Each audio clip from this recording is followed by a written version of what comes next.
ulangi lagi ya, walaupun tanpa musik. Lagu kedua tadi menyatakan bahwa ku menjadi ciptaan baru. Ku menjadi ciptaan baru. Artinya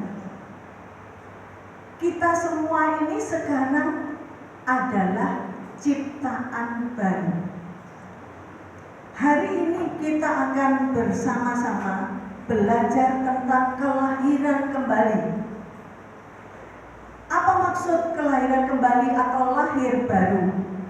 Nanti minta tolong kalau Kak Chandra bisa ya, dibuka Yohanes pasal 3, Injil Yohanes pasal 3 ayat 3 sampai 5. Betapa pentingnya setiap pribadi kita, setiap pribadi yang mengaku Kristen, ia harus mengalami lahir baru. Amin. Kelahiran baru menjadi satu titik tolak kehidupan Kristen yang baru. Kalau setiap orang mengaku percaya pada Yesus, dia tidak mengalami kelahiran baru, apa yang terjadi? Sudah ketemu? Dia Yohanes pasal 3 ayat 3 sampai 5. Dia tidak akan masuk dalam kerajaan Allah. Jadi kita semua harus mengalami kelahiran baru. Ya. Yohanes pasal 3 ayatnya 3 sampai 5 berbicara tentang apa? Yohanes pasal 3 ayat 3 sampai 5 itu berbicara mengenai percakapan seorang Yahudi yang bernama Nikodemus. Ya, sudah ketemu ya? Nah, ini adalah percakapan yang dilakukan Nikodemus secara diam-diam, secara sembunyi-sembunyi, karena dia adalah seorang yang sangat dihormati di pengadilan tinggi Sanhedrin atau orang-orang Yahudi. Ya, orang Farisi, tetapi dia juga ahli Taurat. Jadi kalau sekarang Sanhedrinnya sudah nggak ada, tapi adalah pengadilan agama tertinggi di Israel ya, di bangsa Yahudi. Bapak Ibu Saudara sekalian, Nikodemus bukan orang biasa. Nikodemus adalah pejabat tinggi, orang yang sangat dihormati.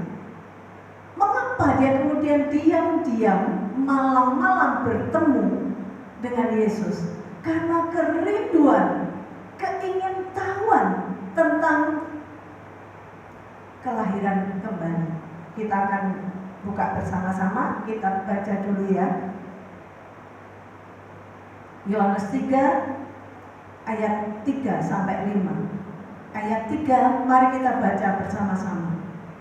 Yesus menjawab, katanya, "Aku berkata kepadamu, sesungguhnya jika seorang tidak dilahirkan kembali, ia tidak dapat masuk dalam kerajaan Allah." Kata Nikodemus kepadanya, "Bagaimanakah mungkin seorang dilahirkan kalau ia sudah tua? Dapatkah ia masuk kembali ke dalam rahim ibunya dan dilahirkan lagi?" Jawab Yesus, "Aku berkata kepadamu, sesungguhnya jika seorang tidak dilahirkan dari air dan roh, ia tidak dapat masuk dalam kerajaan Allah." Kalau kita tidak dilahirkan kembali, jangan berharap kita masuk dalam kerajaan Allah. Karena ini jelas ya firman Tuhan ya, bukan kata-kata saya. Nah, inilah penekanan kekristenan. Bapak Ibu jemaat bukan hanya sekedar, ya aku percaya menerima Tuhan Yesus sebagai Tuhan dan Juru Selamat. Tetapi ya udah, ya sudah, kamu sudah percaya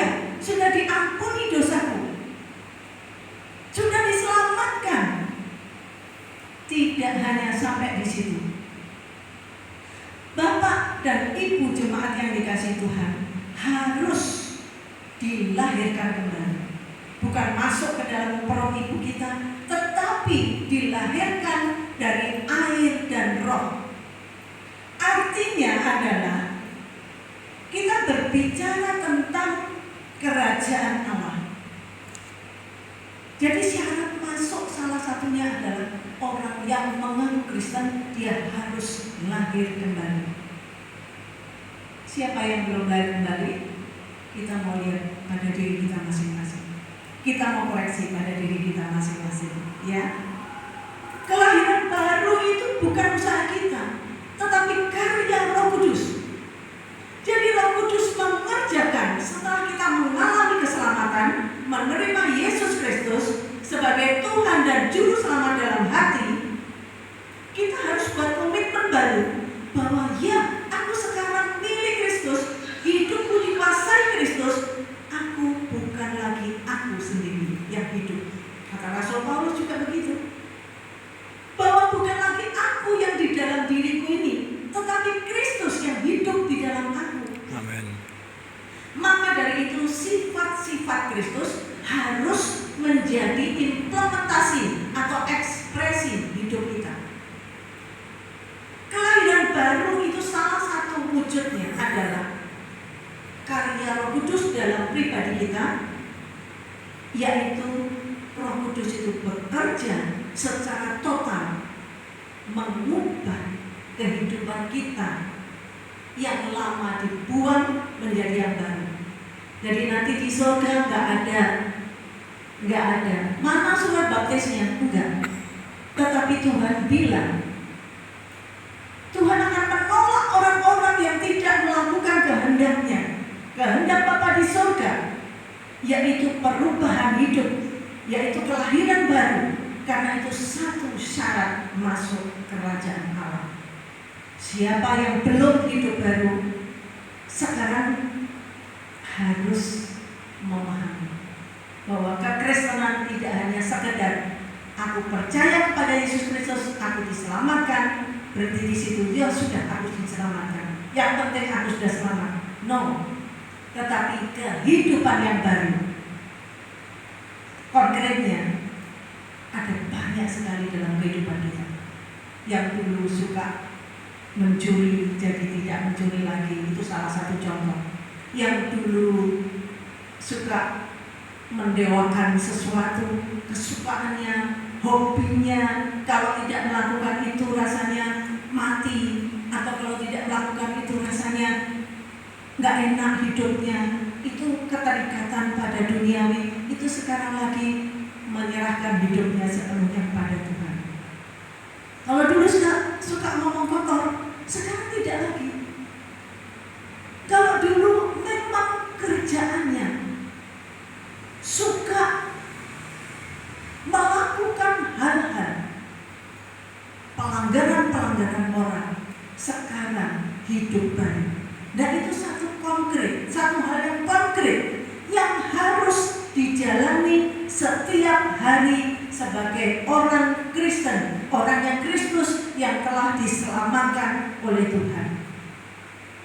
Nah itu setelah mengalami pembaharuan, jadi ketika dibaptis itu kita dicelupkan, itu artinya dosanya sudah dikubur dan dibangkitkan kembali dari air. Itu artinya apa? Dia hidup baru. Amin.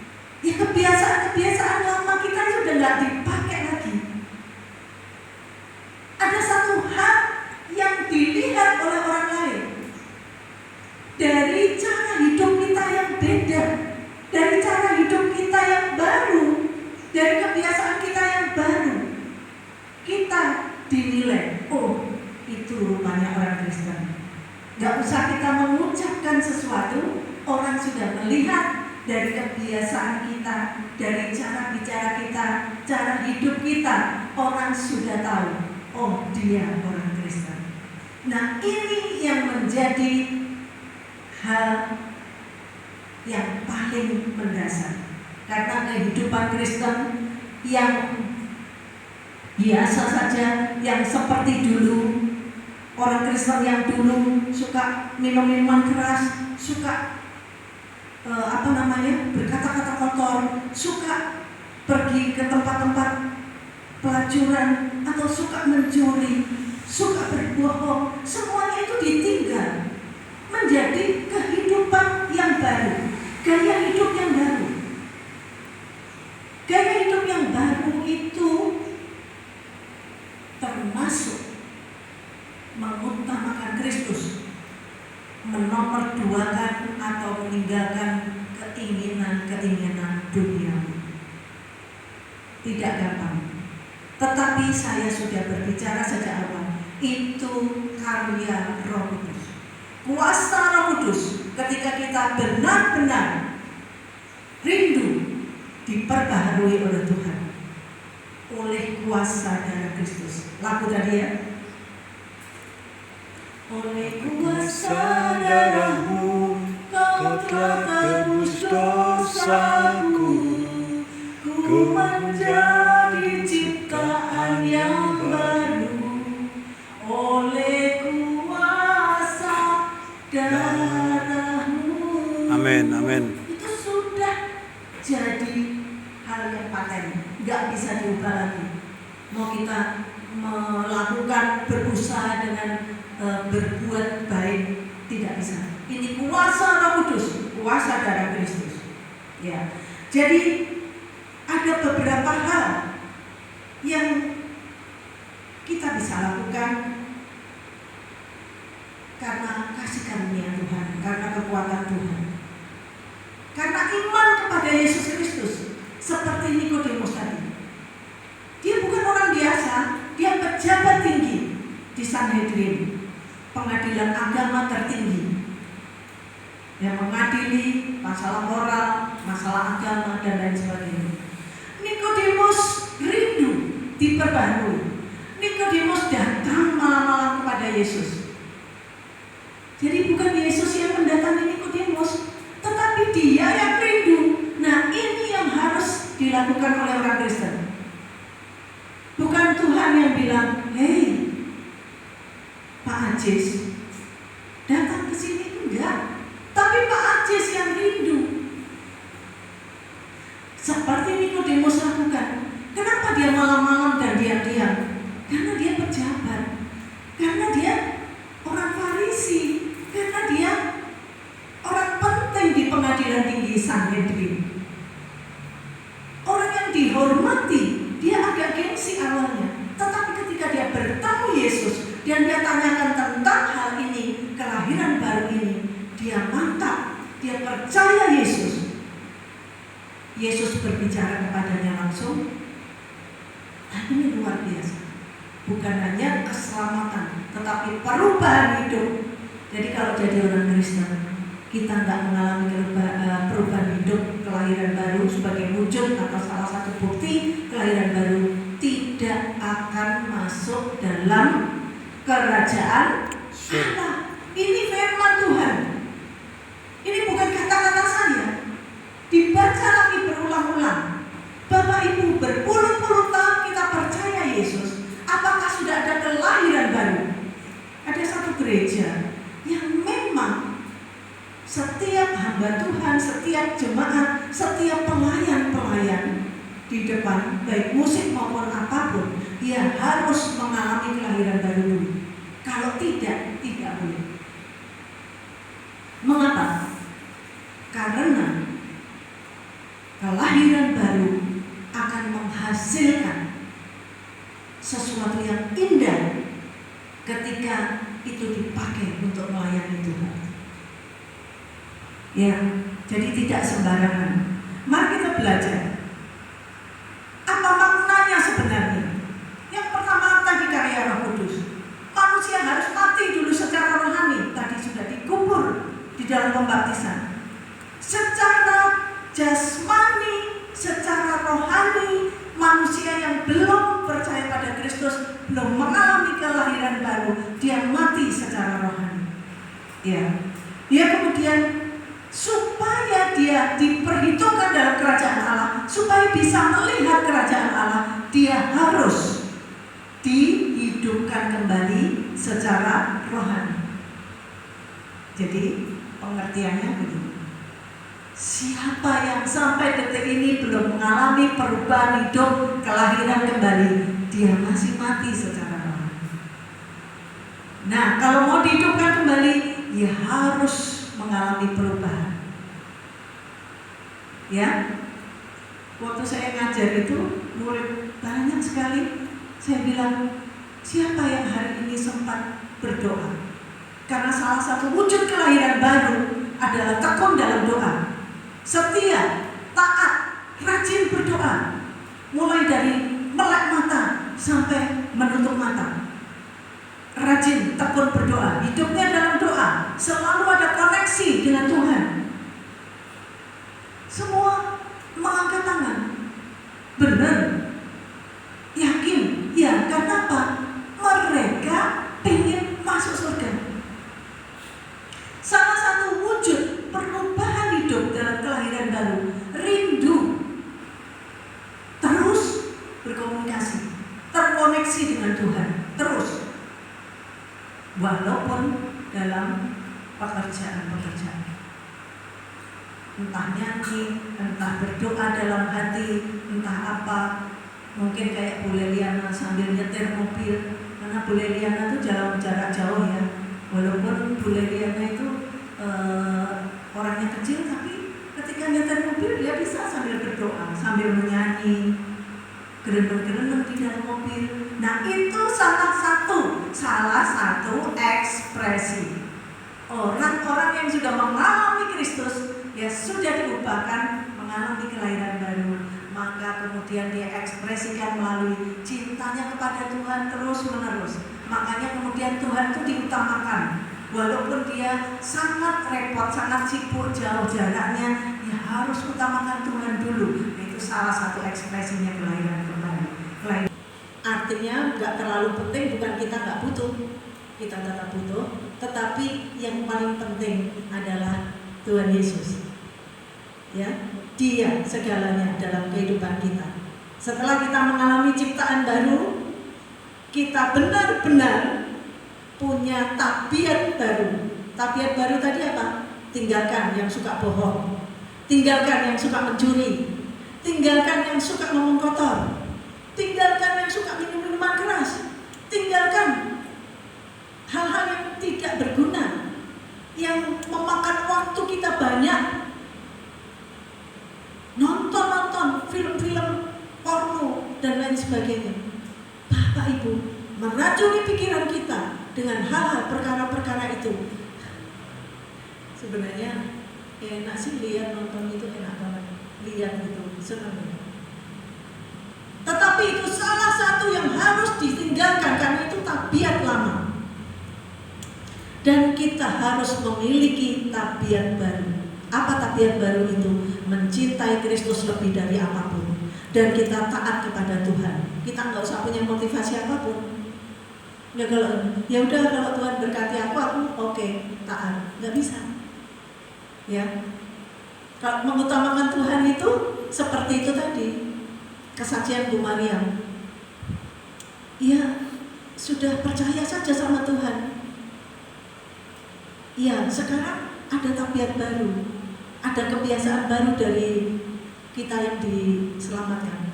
Suka berdoa, suka memuji Tuhan, suka membaca firman, suka beribadah, ya, suka apa-apa yang membangun iman kita, kerohanian kita. Yang nggak suka itu tanda tanya, ya. Kenapa? Kita jangan bilang, ya marahin gerejanya gak enak, nengkono enak. Bisa. Itu hati kita, pikiran kita, dan sikap kita.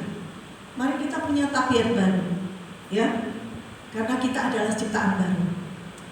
Kun menjadi ciptaan baru itu artinya kita meninggalkan kebiasaan lama.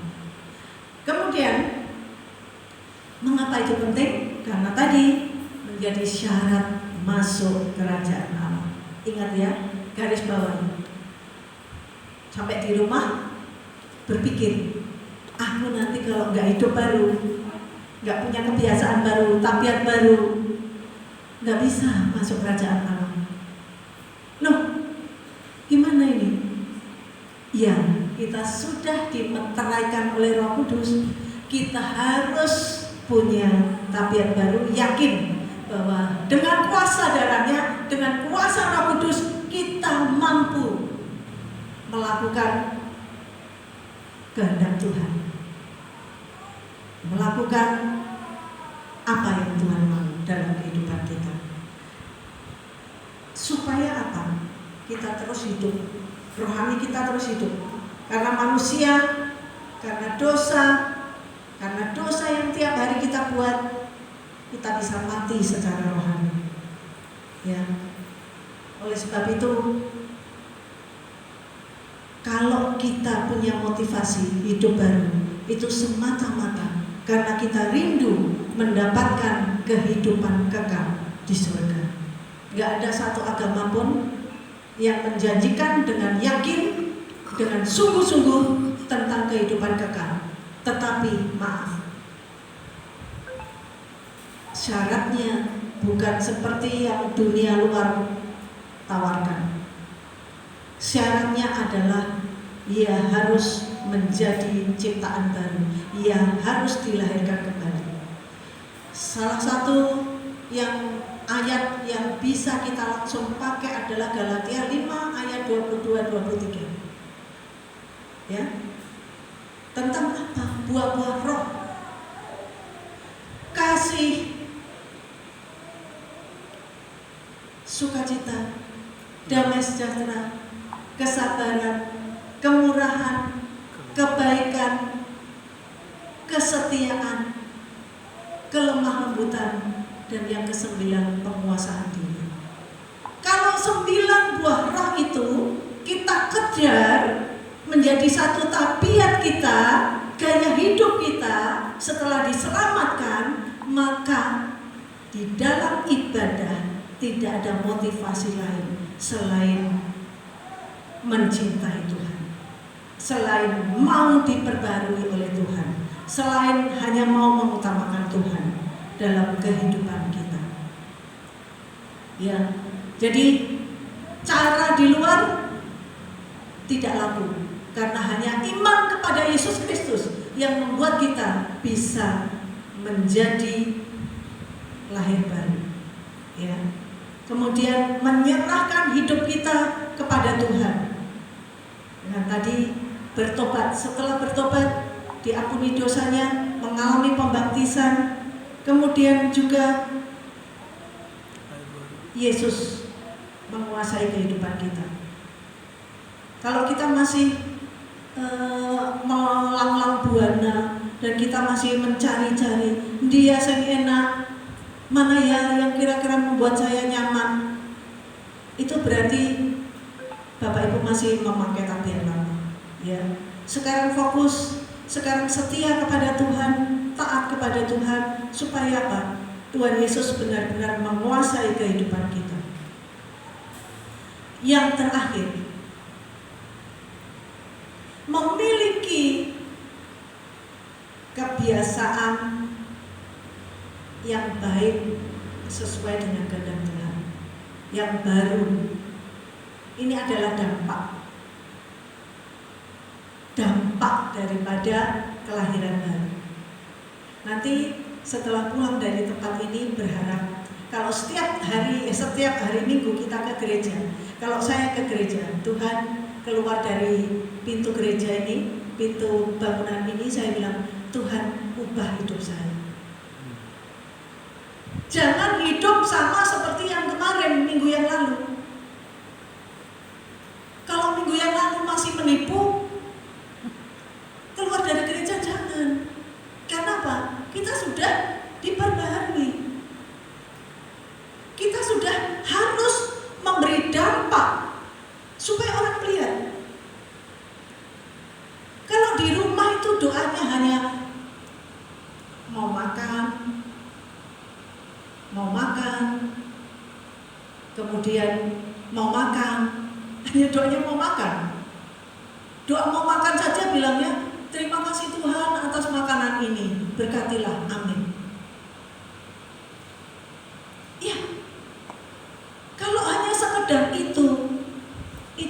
satu bukti, tetapi ucapan syukur yang dari dalam hati. Senajan walaupun makan itu sama garam aja, tapi sulit ya. Sulit ya. Sulit gak? Ayo jujur. Sulit gak doa mengucap syukur kalau makan sama garam? Sulit gak? Enggak. Enggak. Betul. Iya. Kalau saya mending sama sambal aja, bisa mengucap syukur. Bolonya Bu Alek ya. Bu Alek ini kalau perkara sambal number one. Jadi maksud saya memang kita ini harus belajar mencukupkan diri dan bersyukur kalau masih ada. Di rumah saya Bapak Ibu, nggak ada beras yang bertumpuk-tumpuk. Paling hanya 2 kilo, 3 kilo, paling 5 kilo. Saya bukan sombong, tapi saya punya beras. Nah, kadang-kadang saya bilang sama Pak Rondo, Pak, lauknya hanya ini ya. Iya, wis gak apa-apa. Tenang aja dia begitu. Saya tinggal kerja kan. Tapi apa yang dilakukan dia? Goreng dong. Jadi asli ini nggak apa-apa, tapi dia terus berdoa, mengucap syukur. Iyalah lauk dong, iya kan? Lauknya telur, iya kan? Paling elek itu lauknya kerupuk, iya kan? Kalau ada nasi sama kerupuk, itu bersyukur, Bapak Ibu. Jangan bilang, ya ampun, Tuhan, kok tiap hari kayak gini lah. Nanti makin gak ada kalau kerupuknya diambil, nasi tok kan. Nah, jangan, bersyukurlah. Dan tahu ya, ada satu keluarga pendeta setiap hari siang itu di ruang makan piringnya kosong. Mereka berdoa, Tuhan Yesus, imannya kuat banget. Tuhan Yesus, terima kasih atas makanan ini. Gak ada makanan di meja. Tuhan Yesus beri kekuatan baru melalui makanan yang ada di meja ini. Ini kejadian syukur. Akhirnya apa? Dari pintu itu ketok pintu. Nah, ini masih berdoa belum selesai. Kiranya makanan ini menjadi kekuatan baru dalam tubuh jasmani kami. Piring kosong. Dia keluar. Siapa yang datang? Nggak tahu orang. Ngantar pisang setunduk. Akhirnya beras. Lah, makanan itu. Mereka makan, taruh pisangnya itu di piring-piring. Terima kasih Tuhan atas makanan ini. Nah, itu yang katakan hidup dalam ini. Tapi sulit ya, karena ada banyak kendala dalam kehidupan kita. Tapi saya pernah satu hari nggak ada uang sama sekali, pernah. Apa pernah di rumah itu nggak ada beras sama sekali? Ya pernah lah. Bapak itu nggak tahu. Ya, saya cuma bilang, Tuhan, burung-burung dipelihara rusak saya enggak. Bentar kemudian ponakan saya telepon, Mbak Renio, gelem ora beras? Tenanan? Iya, 5 kilo beras. Saudara, memang sulit hidup dalam iman. Dan itu dialami Bu Gembala setiap waktu. Tepat pada waktunya, ya kan? Hidup bergantung sepenuhnya sama Tuhan. Jadi jangan pikir katakanlah Bu Gembala itu satu saat mengalami itu, ia mengalami juga. Tepat pada waktunya, pas beras habis, dikirim beras. Itu berkali-kali. Beliau cerita sama saya. Ya, jadi memang itu salah satu wujud konkret, satu sikap perubahan hidup, kelahiran kembali. Ya, nanti anak-anak ditanyai ya, Bapak Ibu bertanggung jawab pada keluarganya. Saya tanya kepada anak-anak saya, Aldo, Lia, Ayah, termasuk cucu saya Noah. Ia harus mengalami kelahiran kembali. belum tentu yang berpuluh-puluh tahun percaya Tuhan Yesus itu sudah mengalami kelahiran kembali. Belum tentu. Oleh sebab itu hari ini buat komitmen baru. Oh ya, koreksi diri sampai di rumah. Saya sudah belum ya mengalami kelahiran kembali. Oh, kalau percaya Tuhan Yesus sudah, dibaptis sudah.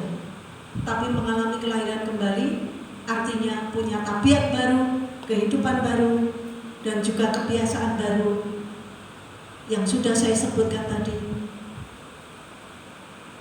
belum dilakukan. Tekun dalam doa, tekun ibadah, setia dalam Tuhan, setia beribadah. Kenapa ibadah itu? Apa? Ketemu orang. Ketemu orang itu untuk saling menguatkan. Ketemu orang itu untuk saling menanyakan. Ini makhluk sosial, jadi kita harus ketemu.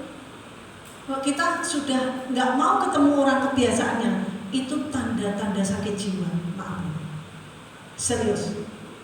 Bapak Ibu boleh baca, boleh cari di Google. Kalau orang sudah mulai nggak mau ketemu orang, itu berarti tanda-tanda ya. Makanya ketemu kita di sini. Untuk apa? Saling mendoakan, saling mengingatkan, saling mengasihi, saling menegur, dan saling memberi dan menerima. Yang paling terakhir lagi, ya, yang paling terakhir, nggak panjang toh khotbah saya, karena paling tadi 10 menit ya dari yang saya mulai tadi ya. Ya, 10 menit. Enggak. Terakhir, hidup sesuai dicoba dengan Galatia 5 ayat 22-23. Buah-buah roh harus terus mengisi kehidupan kita hari-hari. Jadi kasih, ayo kita ucapkan sama-sama Galatia 5 ayat 22-23. Kasih, sukacita, damai sejahtera, kesabaran, kemurahan, kebaikan, kesetiaan, kelemah lembutan, penguasaan diri. Kenapa penguasaan diri ditaruh di akhir? Tolong dihafal ya itu ya. Jangan nggak apa lagi ya, karena itu harus jadi kebiasaan orang hidup baru. Kelahiran baru itu kebiasaannya Galatia 5 ayat 22-23. Itu dampaknya. Itu yang bisa dilihat semua orang. Kenapa penguasaan diri, pengendalian diri, self control ditaruh di paling belakang sebagai kunci? Karena apa? Karena orang manusia yang sudah dikuasai dosa atau yang sudah jatuh dalam dosa itu tidak bisa menguasai dirinya sendiri, kecuali dia bertobat percaya Tuhan Yesus dan hidup baru self controlnya dikuasai Roh Kudus. Ya, yang terakhir lagi harus berani memberitakan Injil. Harus berani memberitakan Injil, bukan hanya lewat hidupnya, tetapi juga berkata-kata kepada orang lain. Ya. Sebagai kesimpulan, seorang Kristen harus punya kerinduan yang dalam untuk setiap hari Minggu diperbaharui. Jadi kalau datang beribadah ulang itu harus punya komitmen, harus diperbaharui hidupnya. Ya, kiranya ini akan mengingatkan kita, menyadarkan kita, dan memberi motivasi bagi kita, motivasi baru untuk hidup berkenan di hadapan Tuhan. Karena siapa yang tidak mengalami perubahan hidup, kelahiran kembali, dia tidak masuk dalam kerajaan Allah. Ya, mari kita berdoa bersama-sama supaya Tuhan terus menerjemahkan firman Tuhan ini dalam kehidupan kita. Terima kasih ya Tuhan Yesus, karena pada siang hari ini kami sudah belajar singkat tentang kelahiran kembali, hidup baru, hidup yang dikuasai oleh Roh yang Kudus, memiliki tabiat baru.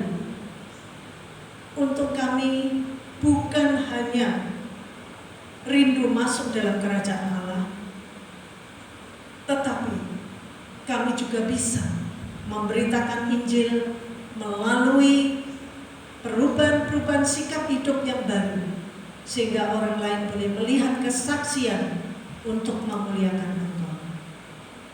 Bapa di surga, hamba-Mu hanya alat yang kecil dan tidak berguna bila Engkau tidak mengerjakan hamba-Mu, mengurapi hamba-Mu. Kiranya firman Tuhan yang kami pelajari bersama-sama akan menjadi pedang bermata dua bagi hamba-Mu dan juga bagi jemaat hari ini. Berkatilah supaya jemaat-Mu bertumbuh, mengalami kelahiran baru, sehingga kami semua hidup baru dan menjadi kesaksian untuk kemuliaan-Mu. Terima kasih Tuhan. Roh Kudus, silakan terus berbicara kepada kami, menggelisahkan kami, sehingga kami mengalami pertobatan dan perubahan hidup. Di dalam nama Tuhan Yesus kami berdoa. Haleluya.